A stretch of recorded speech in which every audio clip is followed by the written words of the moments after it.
Hello, in this video I want to show you a few tricks and tips you can use on the camera for Oppo A16s.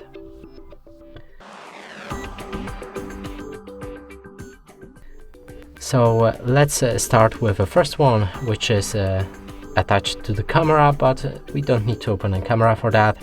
So go for your settings, then locate the system, and inside there's gestures and motions, screen of gestures, and you can enable draw and O to open your camera. That might be very handy if you have your phone locked and just want to take a picture. You simply draw an O and here we have our camera. But now let's unlock our phone again and try to open the actual camera. Inside we can find a lot of modes, and each of the mode is each of them have a name, which is appropriate to use in a specific action. Like night mode is used when it's dark outside or inside, and it helps to lighten up your photos. Video is for capturing videos. You get it. There's a portrait for selfies, and we're gonna go for a photo and pro mode in this video. So first let's start with a photo mode. Here, if we click on it, the maximum zoom is 4 times, or actually 5 times, I'm sorry. We can scan QR codes if you want in this with this icon Google Lens right here. And let's skip it though. There's a portrait or AI retouching mode for this phone, and it will, let's say, beautify your selfie or whatever. And I would actually leave it at 0 and won't use it because it's pretty garbage on most of the devices, but if you like it, you can leave it on. There's a flash HDR, which I would use in auto mode, and you can enable it for specific things or disable it for specific things. It's not always good to use it. Here's a bezel color, which changes the color or makes them warmer, I guess. Or let's check it. Yeah, it makes the image warmer or add more colors to it. That might be very useful if you like it. There's a filters on the right, and here you can use a different filter just to make your photo unique. In the settings, there's a lot of options which we can use, and here I'm gonna give you a few tips. So there's a volume bottom action, which you can change to shutter, zoom, or volume. If you choose volume, you'll just change the volume of your phone with it. If you use a shutter, you'll be able to take the photo by pressing on the volume key. If you decide to use a zoom, you'll be able to zoom in with volume up or zoom out with volume down. Fingerprint shooting, if you enable it, you can use the shutter by pressing on the fingerprint sensor right here. You can enable or disable shutter sound, enable or disable location for your photos. It will save the exact location where you took the photos in their properties.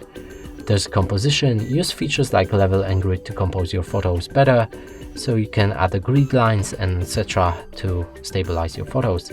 There's advanced settings, flip selfie only when using a front camera, quick launch gestures, double press either volume button to launch the camera when the screen is off, not available during audio playback. So I guess if you double press the volume button, you can also launch the camera, and that's another option to use it besides the drawing O. There's a photo shooting methods, which are tap to capture and show with palm. If you tap on the frame to take a photo, you can do it like that, so it should capture the photo if we double press it like that. There's also a palm function, so if the phone detects your palm of the hand, it should make the photo. Where was I? Here. You can add a watermark for your pictures so that you know that you took it with this phone. You can use a custom line or also add a date and time watermark. Rest is a video, so you can change the video resolution for your video recordings and restore all of the settings to default if you don't like them. So that's all of the photo settings, and I've shown you most prominent ones. Now let's move on to the Pro mode, as that's the most interesting feature. And here we can change a bunch of settings. It may destroy your photos, but it may also improve them by a lot. And here I will give you a few tips how to make a very good quality pictures. It's actually kind of mind-blowing. So let's go for a timer. We need to add it, so let's go with 3 seconds. Next is a ISO, which I would set to 100. Then there's a shutter speed. It depends on what light in a room or outside there is, and I usually go for it just depends on the light. Let's get this thing right here, and right now it's too much light, so we need to change the shutter speed to a bit less. I think that this will be perfect. There's a WB, which is white balance, and I would keep it somewhere in the middle, as too much orange is kind of ugly and too much blue is also ugly. So let's go for 4000. Autofocus, which I would set to auto, but I don't see an option for that. So let's go like that. There's also evaluation, which we can change, and let's go for the middle, or actually maybe -1. And now let me explain to you what we just changed. So the most important feature is shutter speed, which we changed to 1.50 seconds, and this tells us how long the phone will make a photo, how long the lens will be open to catch the light, and I will use it like that. You can go for a maximum of 16 seconds.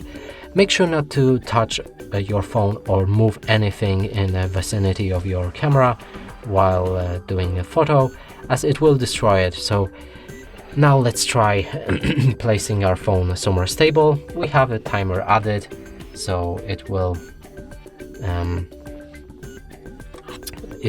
make the photo more stable.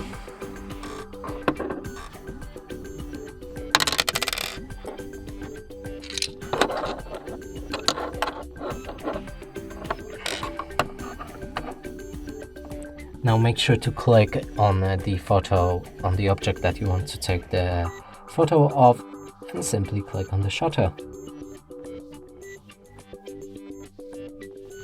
We just made the photo. Now let's check it out. And yeah, I think the quality is much better than if you would take it with usual normal mode. So use this setting, experiment with it, and your photos will be much better. And that's it for this video. Hope you like it. Please consider subscribing to our channel, leave a like and a comment below.